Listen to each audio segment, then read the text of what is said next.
Hey, what's up guys? Here's the thing nobody talks about honestly enough. Pimples aren't just a physical problem. They carry weight. Real, emotional weight. You cancel plans, you reschedule photos, you catch yourself angling your face away from people during conversations. You spend 20 minutes in front of the mirror trying to cover something that somehow becomes more visible every time you touch it. And the worst part? The more stressed you get about it, the more your skin flares up. It's this exhausting loop that nobody asked to be in. Most people deal with this by either doing too much, scrubbing, squeezing, piling on products, or by doing nothing at all and just hoping it disappears. And neither of those approaches actually works consistently. What does work is understanding what a pimple actually is, treating it gently but precisely, and giving your skin exactly what it needs to heal, not what feels satisfying in the moment. So let's start there. Let's understand what we're actually dealing with. A pimple, whether it's a red bump, a whitehead, or one of those deep, painful underground ones, forms when a pore gets clogged. Your skin naturally produces an oil called sebum. That's not a bad thing. Sebum keeps your skin moisturized and protected, but sometimes dead skin cells and excess oil build up inside a pore, and bacteria, specifically one called Cutibacterium accines, starts to multiply inside that blocked pore. Your immune system notices. It sends blood flow to the area, that's the redness.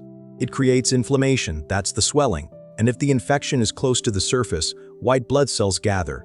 That's the whitehead you see. Now, the reason most treatments fail is because people try to treat only the surface of a pimple. But a pimple lives inside the pore, which means whatever you put on your skin needs to either reduce inflammation, fight the bacteria, or draw out the congestion from within.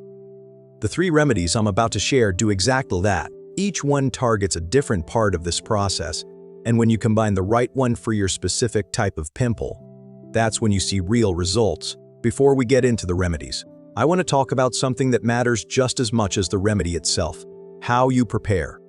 First, wash your hands. This sounds obvious, but it's the step that most people rush past. Your hands carry bacteria, and when you touch a pimple with unwashed hands, you're adding to the problem you're trying to solve. Second, cleanse your face gently. Use a mild, non-stripping cleanser, lukewarm water, not hot. Hot water feels satisfying, but it actually triggers your skin to produce more oil to compensate. Pat your face dry with a clean towel. Don't rub. Third, if you have one, take a clean tissue and place it flat against your skin for just 10 seconds over the pimple area. No pressure, just let it rest there. This gently absorbs any surface moisture and helps whatever you apply next make better contact with your skin. This one is for angry, inflamed pimples.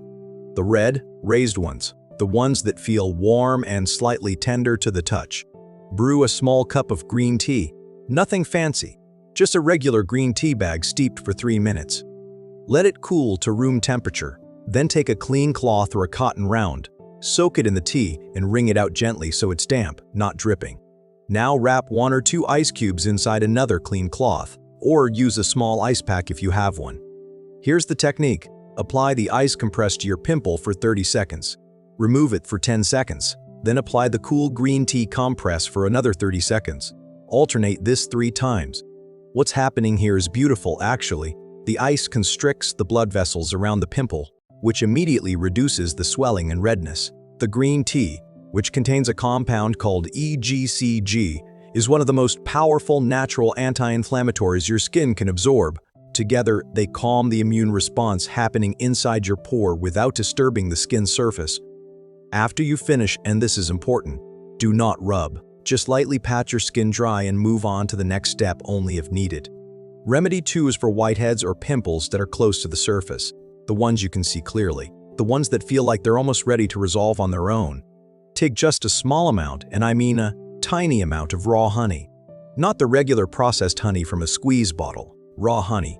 You'll find it thicker, more opaque, sometimes almost creamy. It carries enzymes and natural hydrogen peroxide that gently fight bacteria on your skin. Add the smallest pinch of cinnamon you can manage. Just a whisper of it. Mix it together until it forms a little paste. Using a clean cotton swab, never your fingers at this stage, apply a small dot of this paste directly onto the pimple. Only the pimple, not the surrounding skin. Leave it on for 15 to 20 minutes, then rinse gently with cool water. Honey is a natural humectant and antimicrobial. It draws moisture to the skin while simultaneously creating an environment where bacteria cannot survive. Cinnamon adds mild antiseptic properties and increases circulation to the area, which helps your body's own healing process work faster. What you'll often notice after rinsing is that the pimple looks calmer, less raised. The redness slightly reduced. That's not a coincidence, that's chemistry. This is the one most people skip. And it's a shame because this is the closest thing to a targeted overnight treatment you can make at home. You'll need two things: fresh aloe vera gel, ideally straight from the plant, though pure store-bought gel works too, and one uncoated aspirin tablet. Crush the aspirin into a fine powder. Add it to a small amount of aloe gel and mix until it dissolves into a smooth, even paste. Apply this directly to the pimple using a clean swab. Let it dry completely, about 5 minutes, then leave it on overnight. Don't rinse it before bed. Let it work while you sleep.